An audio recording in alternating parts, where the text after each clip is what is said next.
मजलिस के खिलाफ क्यों हैं? क्योंकि ये चाहती है कि मोदी के इशारे पर, आरएसएस के हुक्म पर मजलिस को कमजोर करना चाहते हैं। ये छोटी बीजेपी और इनके तमाम साथी जो मजलिस की मुखालिफत चाहे हैदराबाद या औरंगाबाद या सीमांचल में करते हैं, ये असल में आरएसएस और बीजेपी के हुक्म पर और ये नाम निहाद सेकुलर पार्टियों के दुम छल्ले बनकर ये नहीं चाहते कि तुम्हारी सियासी आवाज रहे। मजलिस इत्तेहादुल मुस्लिमीन की कोशिश यही रही है और रहेगी कि तीसरी मर्तबा वतन अजीज के वजीर आजम नरेंद्र मोदी ना बने। हमारी कोशिश यही रही कि बीजेपी इख्तिदार में ना आए। इंशाअल्लाह ताला हम फिर से कोशिश करेंगे और मुझे यकीन है कि इंशाअल्लाह ताला अल्लाह सुब्हानहू ताला हमारी कोशिशों को कबूल करेगा। आज बीजेपी के पास दिखाने को कुछ भी नहीं है, बीजेपी के पास दिखाने को कुछ भी नहीं है। बेरोजगारी नौजवानों का मुकद्दर बन गया। उत्तर प्रदेश में 50 लाख पुलिस की नौकरियों के लिए, 50,000 नौकरी के लिए 50 लाख नौजवान अप्लाई करते हैं। किसी रियासत में एक प्यून की नौकरी, 10 प्यून की नौकरी के लिए 3,000 पीएचडी के लोग अप्लाई कर दिए। भारत में सबसे ज्यादा अगर नौजवानों बेरोजगारी पूरी दुनिया में है तो वतन अजीज भारत में है, और उनमें सबसे ज्यादा बेरोजगार हैं तो पढ़े लिखे लोग हैं। अब बताइए भारत के वजीर आजम ने क्या किया, मोदी ने क्या किया? तो बोलेंगे भाइयों बहनों अच्छे दिन आ गए, विकसित भारत हमने कर दिया, भारत का नाम रोशन हो गया पूरी दुनिया में। नरेंद्र मोदी से हम कहना चाहेंगे कि आपने रोजगार नहीं दिया बल्कि बेरोजगार बना दिया नौजवानों को आपने। मोदी जी, ये कौन सा विकसित भारत है कि इजराइल में नौकरी करने के लिए जहां पर जंग चल रही है, भारत का नौजवान अपनी जान को हथेली रखकर जा रहा है। आपने रोजगार दे दिए, हजारों नौजवान भारत के खड़े हुए हैं इजरायली कंपनियों में नौकरी लेने के लिए, इजराइल को जाकर काम करने के लिए। कितना झूठ बीजेपी कहती है कि हमने रोजगार दे दिया। कहां रोजगार दिया आपने? मजहब मत देखो, कोई हिंदू होगा, दलित होगा, मुसलमान होगा, नहीं होगा, ईसाई होगा, बैकवर्ड क्लास का होगा, मगर इंसान है, उसका काम करना पड़ेगा। और ये दारुसलाम गवाह है कि यहां पर हम बैठकर बिला लिहाज व मज़हब मिल्लत काम करते आए हैं। मैं कह रहा हूं आपको चौकन्ना रहना पड़ेगा। इसीलिए आपसे कह रहा हूं कि मजलिस से मुखालिफत, ये मुखालिफिन यही करना चाहते हैं कि CAA आ जाए, हम अपनी मस्जिदों को खो दें, मथुरा की मस्जिद को खो दें, काशी की मस्जिद को खो दें। अरे कौन है दीवाना जो टीवी के चैनल पर बैठकर बोलता है कि चलिए आपके पास कोर्ट का ऑर्डर तो आ गया, मस्जिद को तो हाथ मत लगाइए। क्यों? मस्जिद तुम्हारे बाप की है, मस्जिद तुम्हारे बाप की है। तुम्हारे अम्मा की जहेज में मस्जिद आई थी जो तुम टीवी चैनल पर बैठ के बोलते हैं। दीवाने समझ, अपने ईमान का सौदा करना है कर ले, तुझे जमीन बेचना है बेच ले, मगर मस्जिद का तो सौदा मत कर। दिल्ली के 600 साल पुरानी मस्जिद को तोड़ दिया गया, कब्रस्तान जो बाजू था उसको तोड़ दिया गया।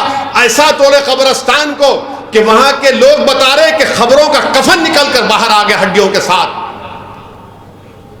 ये हो रहा है, मेरी बात को समझो आप। आपको अपनी ताकत को मजबूत करना पड़ेगा।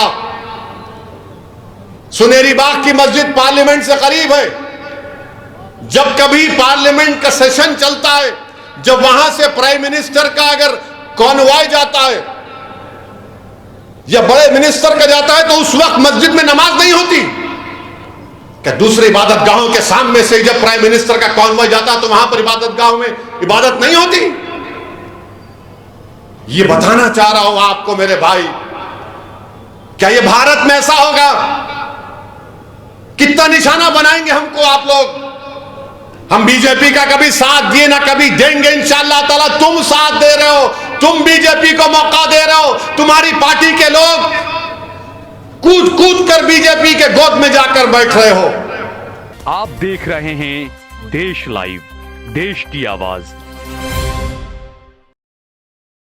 मंजलिस ने ये बेदारी पैदा की कि आज नौजवान उठकर कह रहा है कि हम तुम्हारी पार्टी या तुम्हारे उन लोगों के लीडरों के ममनून और मुश्कुर नहीं है।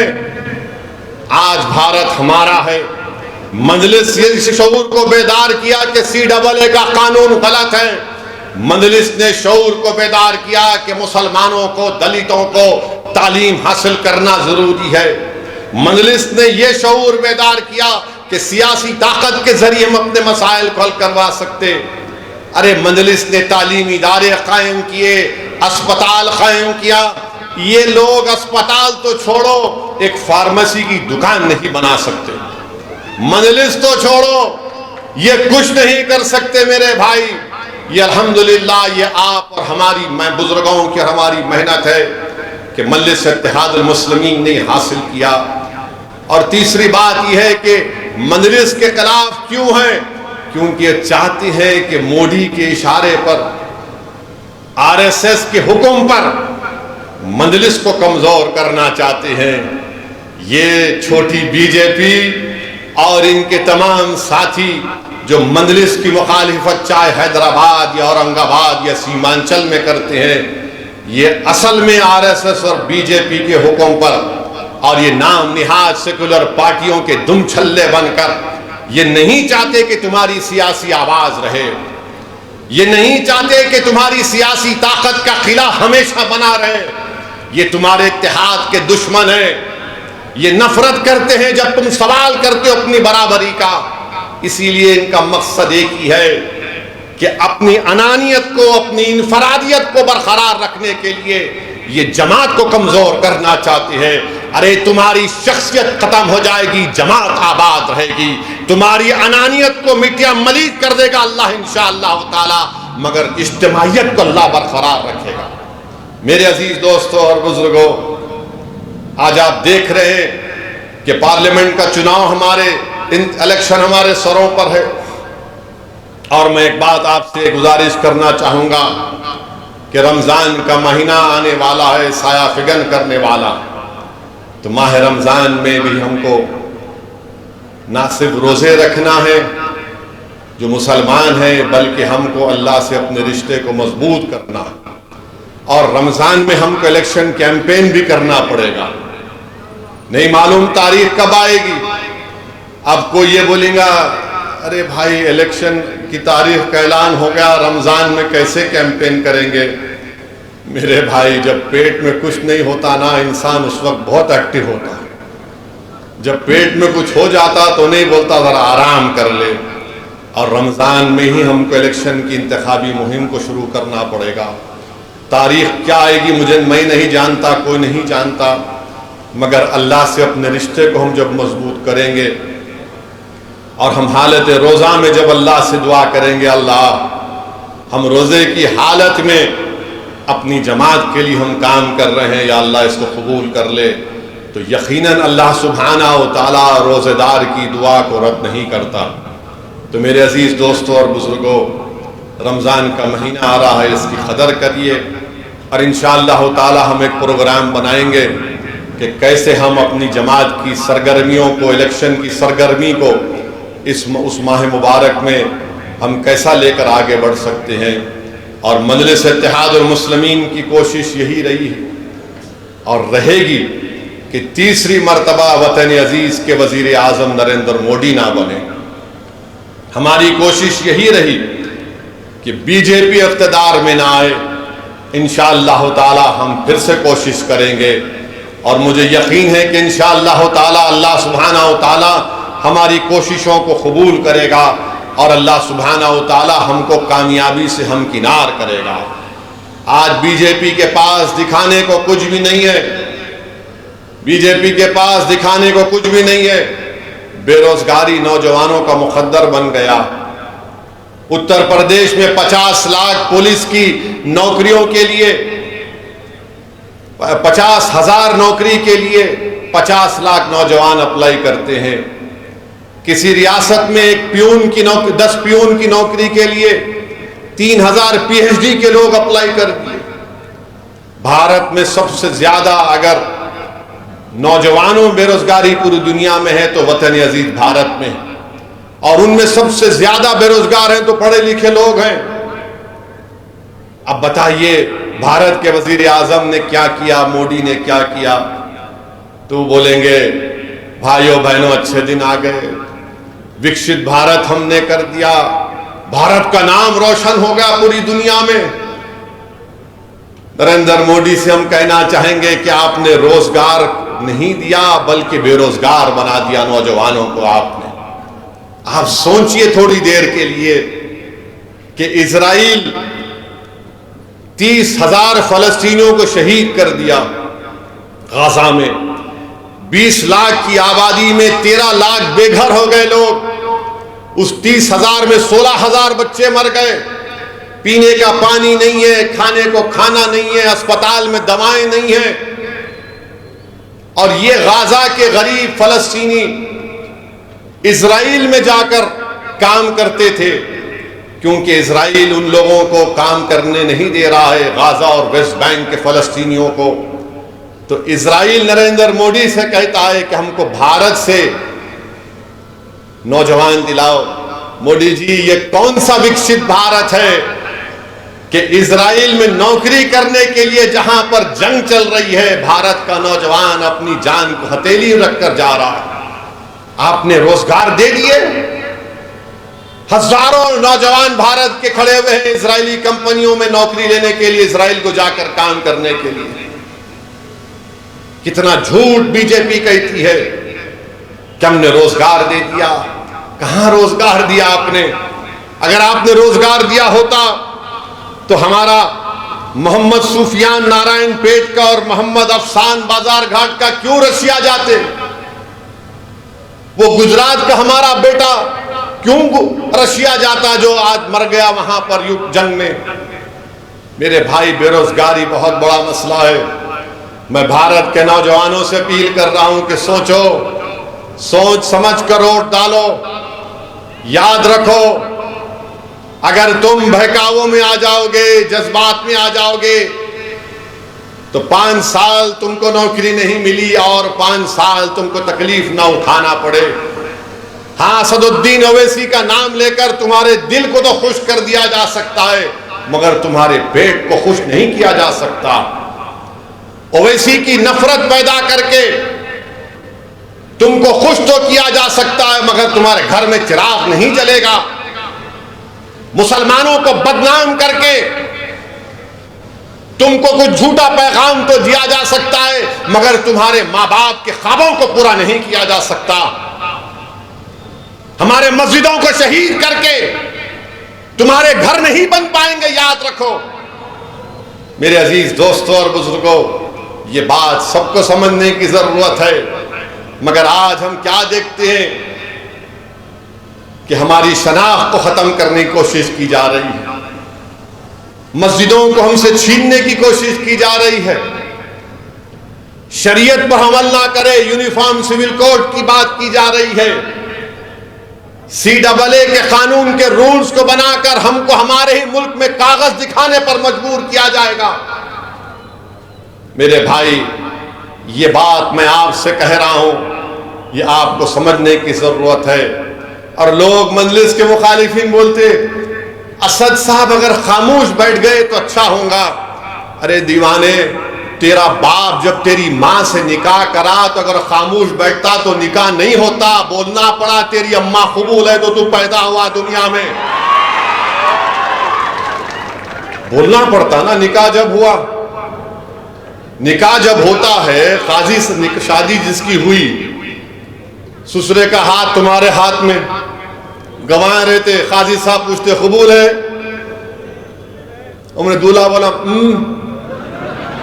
काजी साहब बोलते क्या होगा इसको, डेफ एंड डम तो नहीं है बेचारा। काजी साहब फिर पूछते कबूल है? बोलना पड़ता कबूल है, तो ससुरा हाथ दबाता है साहब। दुल्हन को जाके जब पूछते तो दुल्हन शर्माती, तो दुल्हन की खामोशी को रजामंदी भी तस्वुर करते, दूल्हे की खामोशी को रजामंदी तस्वुर नहीं करते। तो अगर दूल्हे है तो बोलना पड़ता, लड़ेंगे। इंतखाबात लड़ेंगे, नाइंसाफी के खिलाफ बोलेंगे, जिद्दोजहद करेंगे, जुस्तजू करेंगे, मसाइब और मुश्किलात को उठाएंगे, झूठे इल्जामात का मुकाबला करेंगे और हक को गालिब करेंगे इंशाअल्लाह ताला। ये हमको करना है। अगर मुखालिफिन मजलिस नहीं बोलना, अरे दीवाने, पार्लियामेंट में अगर नहीं बोलते तो हैदराबाद की अवाम वोट डालती मेरे को। हैदराबाद की अवाम जानती है कि हैदराबाद की अवाम ने सालार को देखा कैसे एक शख्स ने 20 साल तक भारत की पार्लियामेंट में बेबाक तरीके से गरीबों और मजलूमों की आवाज को उठाया। यह हैदराबाद, औरंगाबाद और सीमांचल की अवाम देखती है मुझे और इम्तियाज जलील को और अख्तर ईमान को असेंबली में, और महाराष्ट्र में मुफ्ती इस्माइल को और शाह साहब को देखती है कि कैसा बेबाक तरीके से लोग अपने मसाइल को उठाते हैं, हुकूमतों को मजबूर करते हैं। असदुद्दीन ओवैसी और इम्तियाज जलील ने भारत की पार्लियामेंट में सबसे ज्यादा सवाल किए। नफरत क्यों है मजलिस से? ये बहुत पूछते हैं, ये बहुत लड़ते हैं, ये बहुत हुकूमत के सामने खड़े होकर अपनी बात को दलील और भारत के संविधान के दायरे में रहकर बोलते, इसलिए इनको तकलीफ है।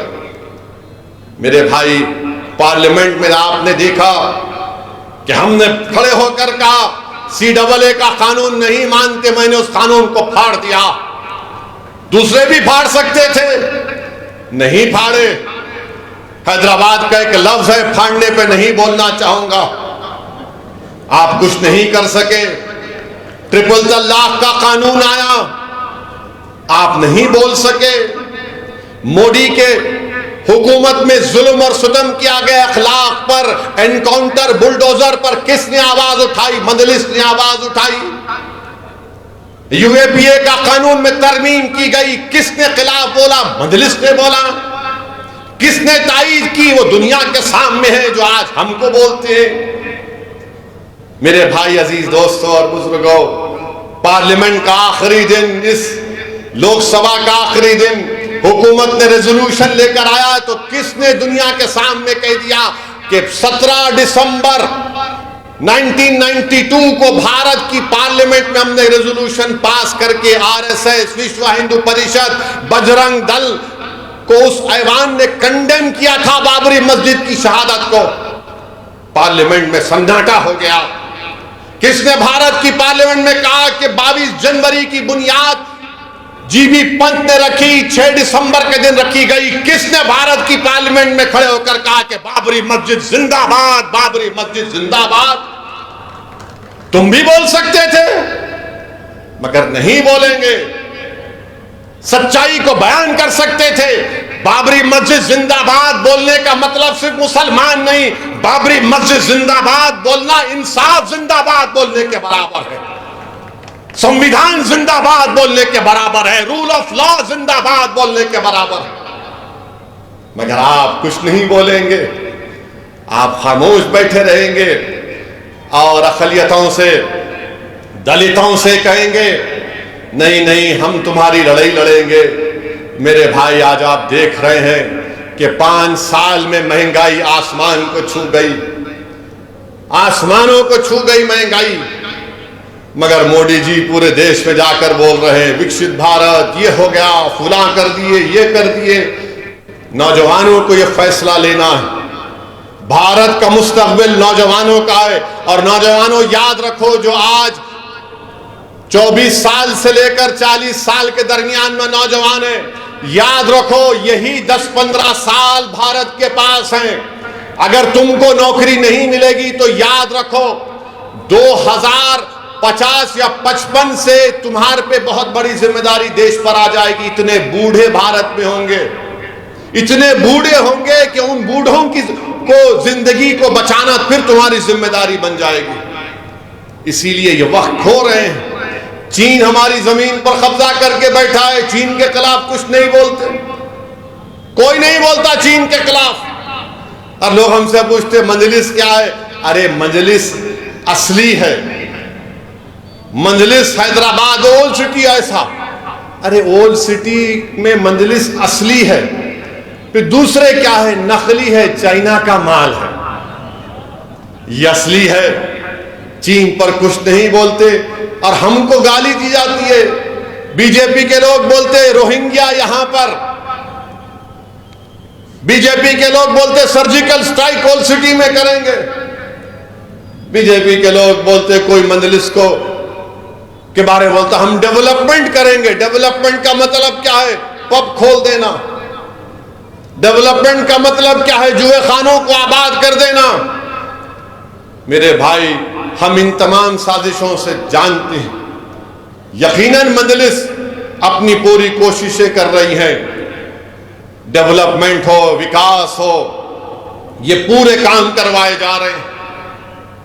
ओल्ड सिटी के मेट्रो के सिलसिले में मैंने चीफ मिनिस्टर से कहा कि आइए पुराने शहर में फाउंडेशन स्टोन डालिए। महात्मा गांधी बस डिपो से लेकर फलकनुमा तक। तो मुझे बताया गया कि आइंदा हफ्ते 7 तारीख के दिन चीफ मिनिस्टर आएंगे फलकनुमा पर मेट्रो का फाउंडेशन डालने के लिए। वेलकम। फाउंडेशन स्टोन भी डालिए और काम भी शुरू कराइए। रोड वाइडनिंग के लिए और पैसे दीजिए। वो जो 2 ब्रिजेस का इफ्तिताह हमने किया था हाकर्स के लिए, उसका काम शुरू करवाइए। चीफ मिनिस्टर ने एमएलएस को बुलाकर कहा कि मूसा नदी के ऊपर मूसी डेवलपमेंट प्रोजेक्ट का काम करिए। कौन रोक रहा आपको? मीरालम तालाब के ऊपर ब्रिज का प्लान बना हुआ है, उसको मंजूरी दीजिए। ओल्ड सिटी में जेल को निकालिए। ये चंचलगुड़ा जेल को निकालकर वहां पर एक KG to PG का कॉम्प्लेक्स बनाइए। ये जो पेटला बुर्ज पे सिटी आर्म रिजर्व है उसको लेके जाइए बाहर, वहां पर कुछ करिए। अरे हम चाह रहे हैं डेवलपमेंट, मगर हमारे मजलिस के मुखालिफिन को, इरखान का जो मरीज होता ना उसको खाली पीला दिखता, बेचारे को उसको दिखता ही नहीं कुछ भी, उसको दिखता ही नहीं कुछ भी। मजलिस के मुखालिफिन और मजलिस के अराकीन में क्या फर्क है? मजलिस का रुकन रात रात भर मेहनत करता। आज सुबह में 6 बजे 5:30 बजे मेरे को फोन आया, बिहार के बैसी के इमाम ने कहा कि मेरी वालदा का इंतकाल हो गया, मुझे अपनी वालदा की लाश को लेके जाना है बैसी को। मैंने मजलिस के MLC को फोन किया कि जाओ फौरन निम्स को जाओ, बैसी के इमाम साहब की वालदा का इंतकाल हुआ, उनकी लाश के पूरा पेपर वर्क कराओ। मजलिस काम करती, मगर मजलिस के मुखालिफिन क्या है? मैं फेसबुक लाइव कर रहा हूं, आ जाओ। फेसबुक लाइव करते, उसके बाद अपने आप को बोलते मैं अर्तुगरुल गाजी हूं। 1 घंटे का फेसबुक लाइव और मैं अर्तुगरुल गाजी हूं। अच्छा, अर्तुगरुल गाजी हैं आप। 2 घंटे का फेसबुक लाइव। अरे दीवाने, या 66 साल की मेहनत है यहां पर, ये हमारे खाक और खून की कुर्बानियां हैं यहां पर, और ये फेसबुक लाइव करके बड़ा तीर मार लिया, बहुत काम कर लिया। एक डिस्पेंसरी तुम नहीं खोल सकते। तुम्हारे बड़े लोग अपने अरमानों को लेकर इस दुनिया से चले गए मजलिस को कमजोर करने की, मगर हमें भी अपनी कमजोरियों को दूर करना है। मैं मेरे अराकीन से अपील करूंगा कि गुरूर मत करिए, अच्छा बात करिए, अवाम की खिदमत करने के जज्बे को और मजबूत करिए। और याद रखिए, हमने जो हमारे बुजुर्गों से सीखा, कोई दारुस्सलाम को आए या कोई आपके पास आए, वो इंसान है। मजहब मत देखो, मजहब मत देखो। कोई हिंदू होगा, दलित होगा, मुसलमान होगा, नहीं होगा, ईसाई होगा, बैकवर्ड क्लास का होगा, मगर इंसान है, उसका काम करना पड़ेगा। और ये दारुस्सलाम गवाह है कि यहां पर हम बैठकर बिला लिहाज व मज़हब मिल्लत काम करते आए हैं और इंशाअल्लाह ताला काम करते रहेंगे। तो मेरी आप तमाम से अपील है। हाँ, एक और बात बोलना भूल गया, ये आजकल ये उत्तराखंड में UCC का कानून लाया गया। अरे क्या कानून है वो? उसमें हमारे हिंदू भाइयों में, नॉर्थ में ज्यादा, साउथ में नहीं, उनके पास शादी नहीं हो सकती अगर कोई माँ का रिश्तेदार रहा या बाप का रिश्तेदार रहा। प्रोहिबिटेड मैरिज बोलते। आप हम पे डाल दिए। हमारे पास शादी होती मुसलमानों में, साउथ में भी हिंदू भाइयों में होती, मगर उत्तराखंड में बोले नहीं करना शादी। और आपने कहा कि 2010 में जिसकी शादी सब रजिस्टर करना। अब जिसकी शादी हो गई अपने रिश्तेदारों ने क्या करना? मैं नरेंद्र मोदी जी से पूछना चाह रहा हूं, ये जो हिंदू अनडिवाइडेड फैमिली का टैक्स रिबेट सिर्फ एक ही कम्युनिटी को क्यों मिलता, मुसलमानों को क्यों नहीं मिलता? दीजिए ना। 3000 करोड़ रुपया आपने दे दिया, उसमें टैक्स रिबेट में मेरे को भी दो। मेरे अजीज दोस्तों और बुजुर्गों, उत्तराखंड में यूसीसी मकसद एक ही है कि मुसलमानों की मजहबी शनाख्त को खत्म कर दिया जाए। हम अपनी शरीयत पर अमल ना करें और आप अपने मजहब के कानून को हम पर कैसे मुसल्लत करेंगे? आप रेस्टिट्यूशन ऑफ कॉन्जुगल राइट्स का क्या मसला है बताइए। डिवोर्स का तरीका एक मजहब में अलग है, इस्लाम में अलग है। इस्लाम में शादी एक कॉन्ट्रैक्ट है और कॉन्ट्रैक्ट कभी दोनों पार्टीज बैठकर खत्म कर सकते हैं, मगर आप अपनी मजहबी तालीमात को हम पर मुसल्लत कर रहे हैं। ये आर्टिकल 25 का वायलेशन है। और कैसा यूसीसी? उत्तराखंड का यूसीसी हो ही नहीं सकता। यूसीसी पूरे मुल्क में होना, बल्कि ये यूसीसी नहीं है, ये सिर्फ मुसलमानों को अपने मजहब से दूर करने की कोशिश उत्तराखंड की हुकूमत कर रही है। आर्टिकल 25 का वायलेशन, ट्राइबल पर इतलाक नहीं होगा तो राइट टू इक्वालिटी का वायलेशन है ये। और फिर इल्जाम लगाते हैं मंजले कि मुस्लिम औरतों को हम अच्छा करना चाहते हैं। क्या अच्छा करेंगे? क्या कोई बीजेपी का नेता जाकर बिल्किस बानो से माफी चाह सकता है? आप मुस्लिम खवातीन से बड़ी मोहब्बत की बातें करते हैं, पसमानदा मुसलमान की बातें की जाती हैं। बताओ जितने घर तोड़े गए किसके तोड़े गए? बुलडोजर इस्तेमाल हुआ तो पसमानदा मुसलमानों के घरों पर इस्तेमाल हुआ। मेरे अजीज दोस्तों और बुजुर्गों, CAA के कानून के रूल्स बनाए जाने का बीजेपी कह रही है।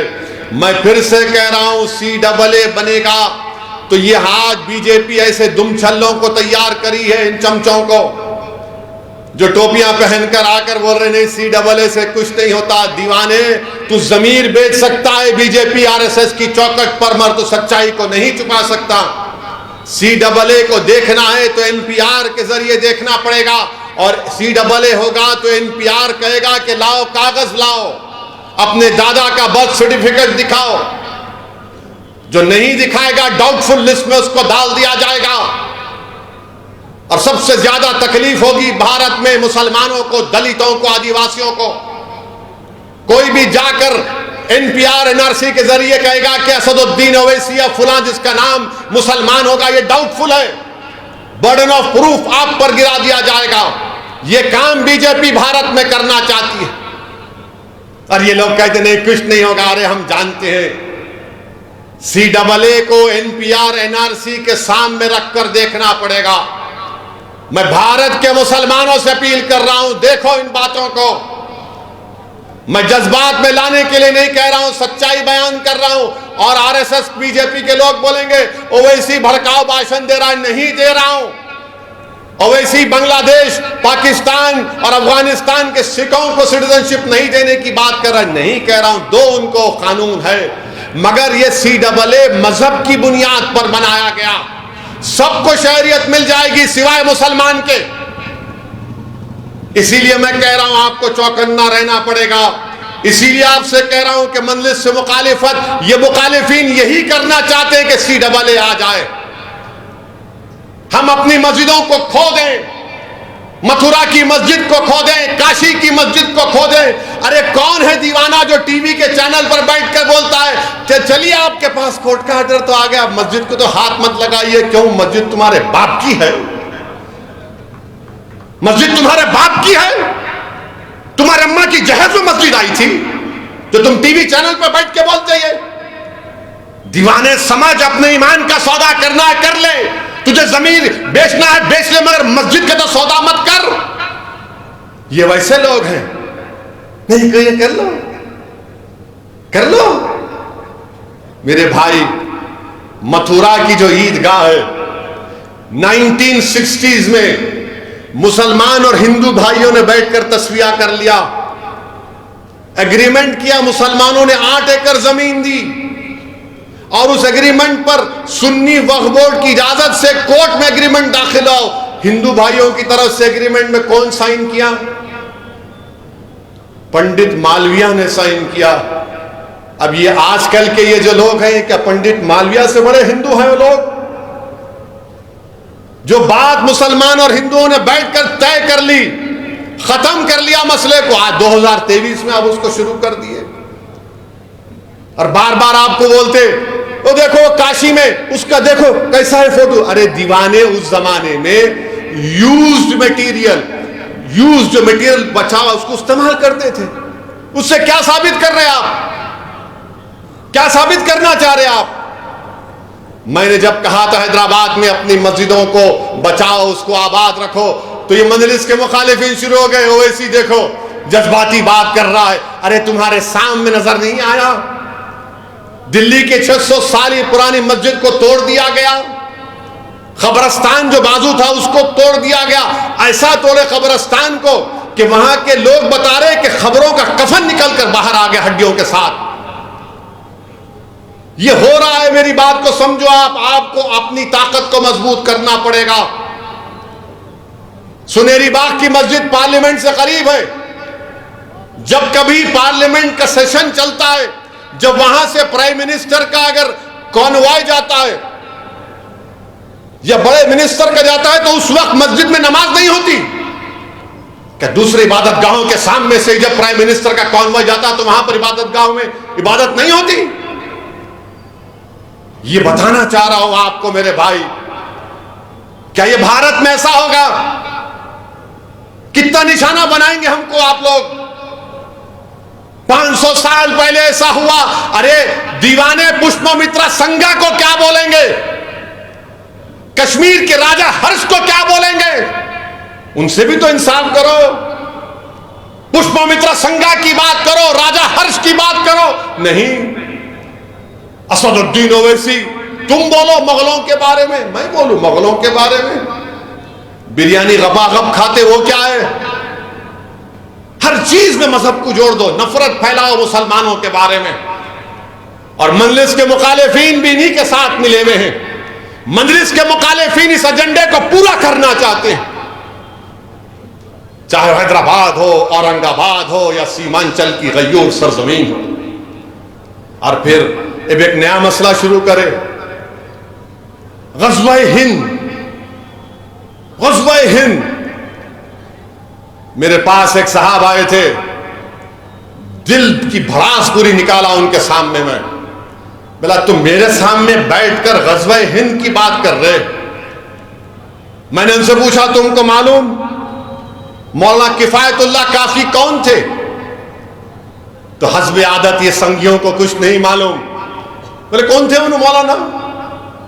मिला मौलाना किफायतुल्लाह काफी मुजाहिद आजादी के थे, मुरादाबाद के थे, अंग्रेजों के खिलाफ जिहाद का फतवा दिया, पीरे तरीकत थे। और जब मौलाना किफायतुल्लाह काफी ने फतवा दिया तो अंग्रेज इतना मारते थे उनको कि एक मरतबा अंग्रेजों ने मौलाना किफायतुल्लाह के उस जिस्म के ऊपर इस्तरी चला दी, गरम गरम इस्तरी चला दी, पूरा जिस्म लहू लहान कर दिया।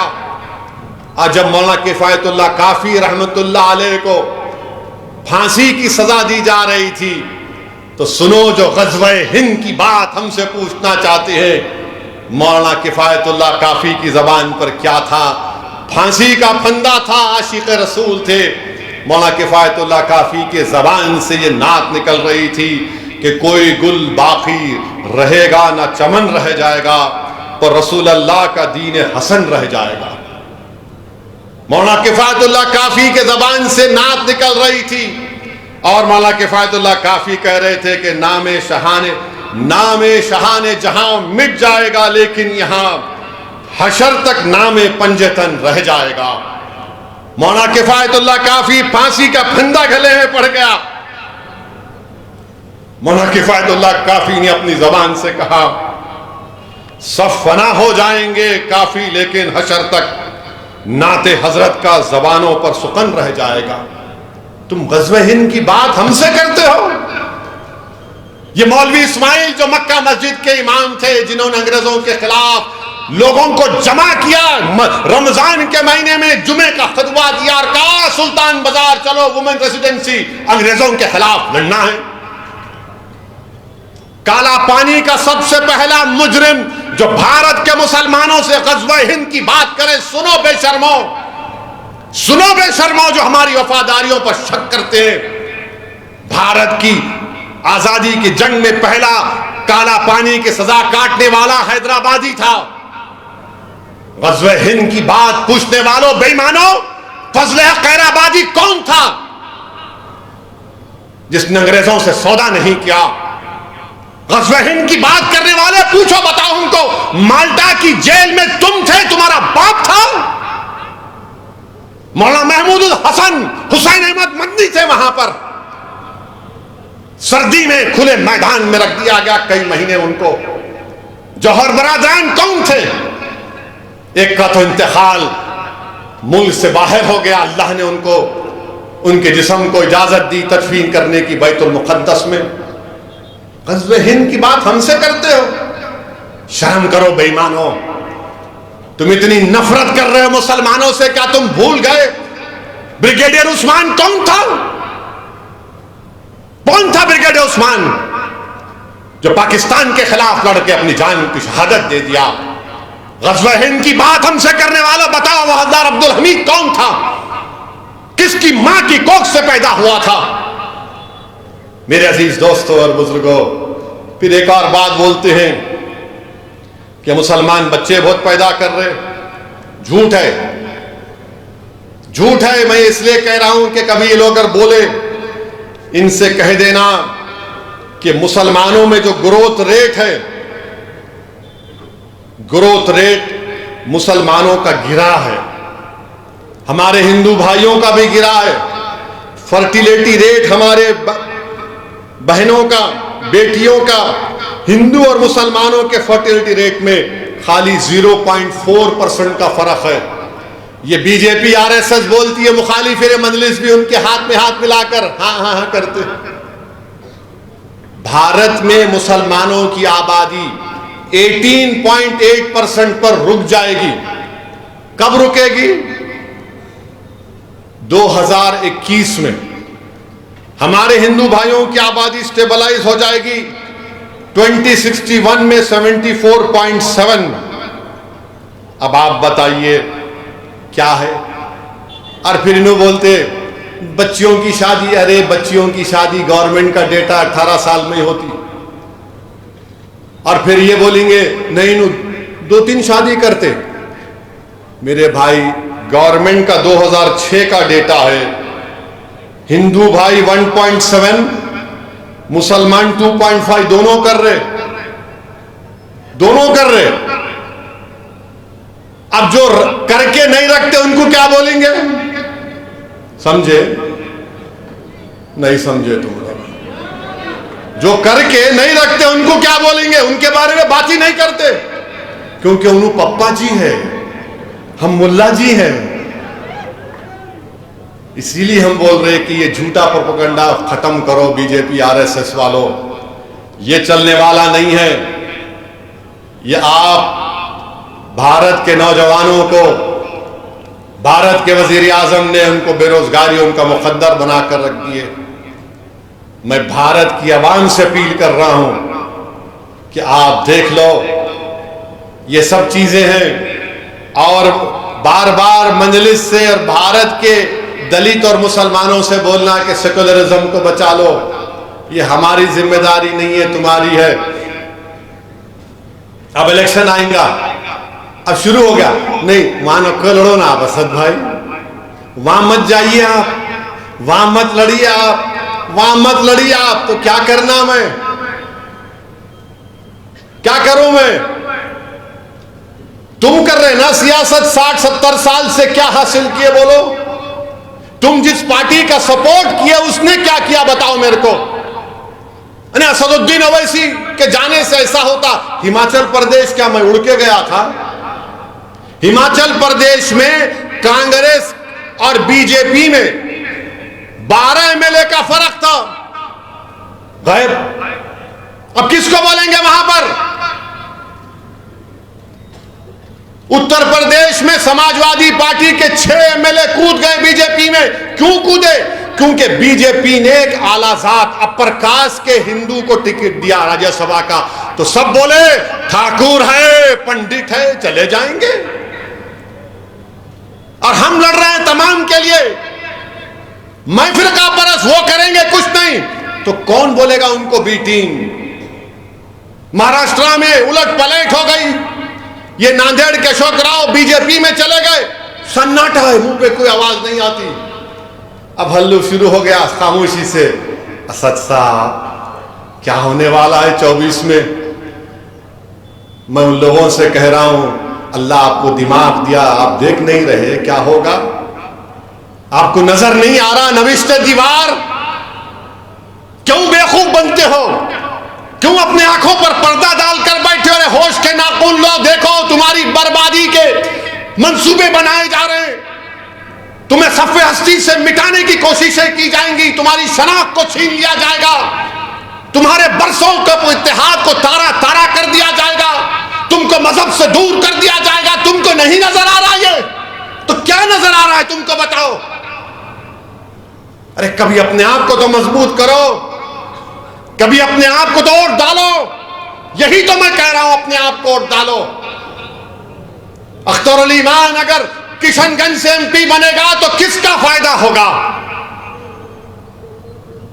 इम्तियाज जलील इंशाअल्लाह दोबारा एमपी बनेगा तो किसका फायदा होगा बताओ?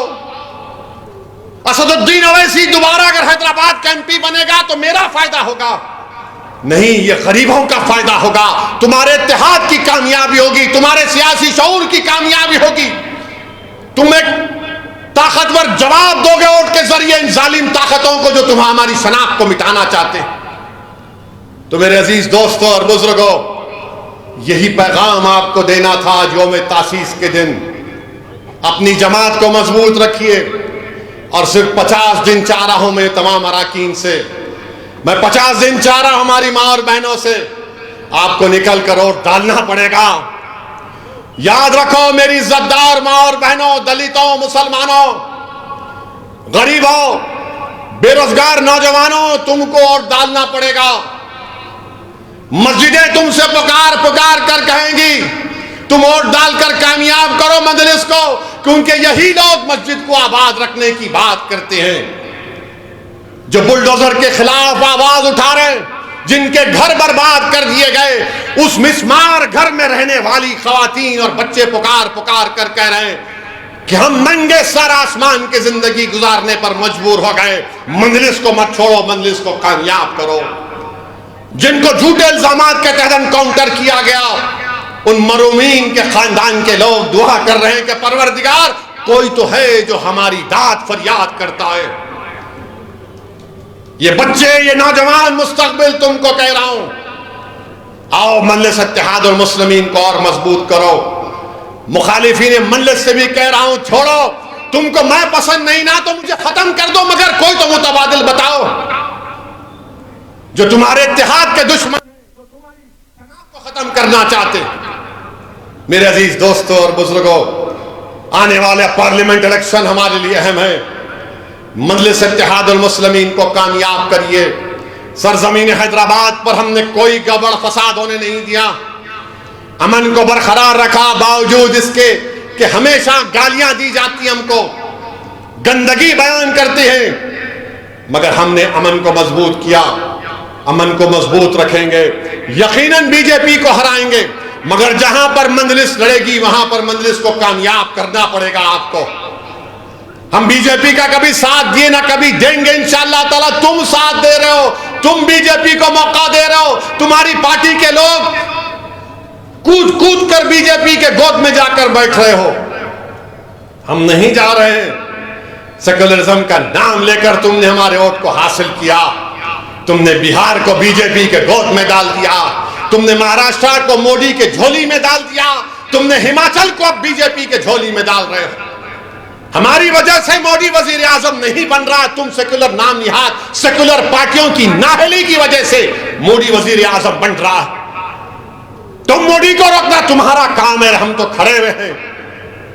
2019 का CSDS का डेटा उठाकर देख लो, जात बरादरियों ने कितने वोट मोदी को दिए, मुसलमानों ने कितने दिए।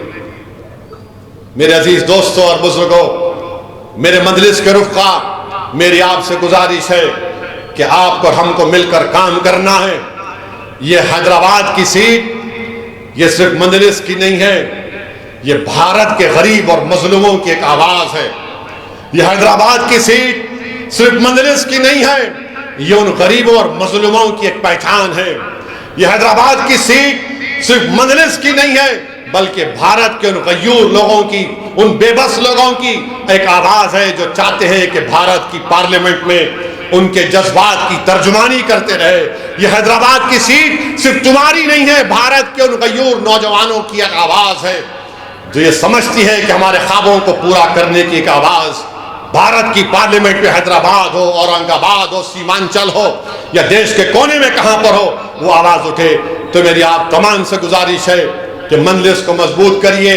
और मैं आखिर में जनाब संभल के रुकने साबिका रुकने पार्लिमान जनाब शफीकुर रहमान बर्ख को भी उनको खिराज अकीदत पेश करता हूं कि हज़रत बड़े बेलौस खिदमत गुजार थे, बेबाक MP थे बर्क साहब। मेरी अल्लाह से दुआ है कि अल्लाह सुब्हानहू व तआला उनकी मग़फ़रत फरमाए। शफीकुर रहमान बर्क साहब रहमतुल्लाह अलैह सालार मिल्लत के साथी थे और मैंने उनको कई मरतबा पार्लियामेंट में देखा कि बेबाक तरीक़े से मिल्लत मज़लूमा की तर्जुमानी करते थे। और हमने एक मरतबा उनके पोते को भी टिकट दिया था असम्बली के इलेक्शन में, तो बर्क साहब के साथ कई जलसों को मुझे मुखातिब करने का मौका मिला।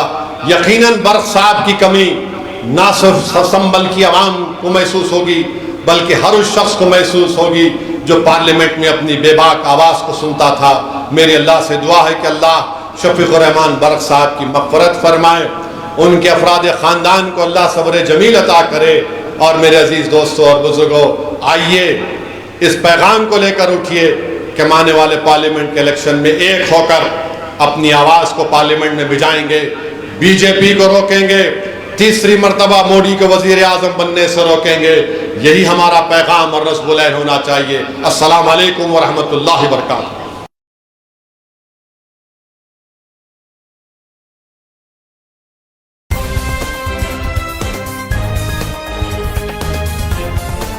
देश और दुनिया की तमाम छोटी और बड़ी खबरों के लिए हमारे चैनल को सब्सक्राइब करना न भूलें और बेल का बटन जरूर दबाएं।